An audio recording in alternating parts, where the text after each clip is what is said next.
Tagumpay ang naging paglulunsad ng administrasyon ng iba't ibang programa sa Davao del Norte. Bukod sa Bagong Pilipinas Serbisyo Fair, sinimulan na rin doon ang CARD, Sibol at ISEP for the Youth Program. Yan ang ulat ni Bella Lesboras.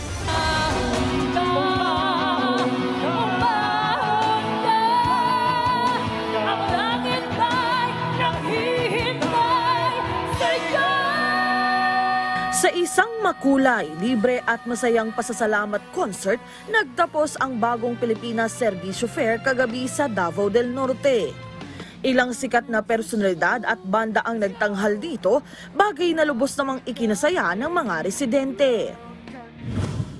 Bago yan, buong araw na bumuhos ang iba't ibang ayuda, serbisyo at programa sa BPSF Caravan sa probinsya.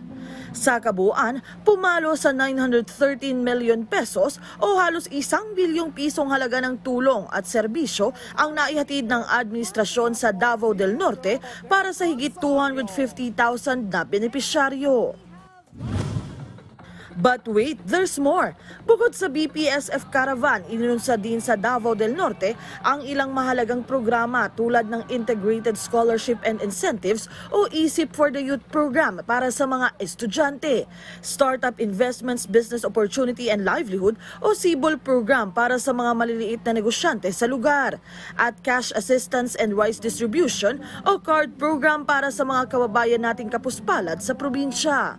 Higit 3,000 beneficiaryo, 3,000 pesos kada beneficiary at 10 kilo ng bigas sa inyo lahat.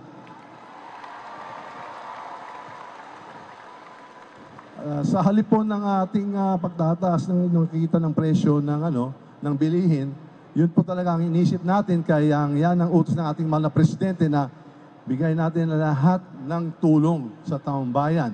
Maghanap tayo ng paraan. Para kay House Speaker Martin Romualdez na siyang nanguna sa iba't ibang programang inilunsad sa lalawigan, maituturing na tagumpay ang mga naging aktibidad ng administrasyon. Kaya napaka-successful ito, kaya mapasalamat ako sa ating mahal na presidente. Kaya ito po ang vision niya na ilapit ang ating gobyerno sa taong bayan at ito na nangyayari. Si dating Pangulo at ngayon Pampanga Representative Gloria Macapagal Arroyo na isa sa 167 na kongresista na nagbigay suporta sa mga programa sa probinsya, may mensahe rin. Congratulations to the people of Davao del Norte and Tagum City, and many thanks to President Marcos and Speaker Romualdez. Sa mga susunod na linggo at buwan, target ni Speaker Romualdez na dalhin din sa iba pang panig ng bansa ang mga programang ito, alinsunod na rin sa hangarin ni Pangulong Ferdinand R. Marcos Jr. na mailapit sa mga Pilipino ang iba't ibang serbisyo ng gobyerno. Bella Lesboras para sa Pambansang TV sa Bagong Pilipinas.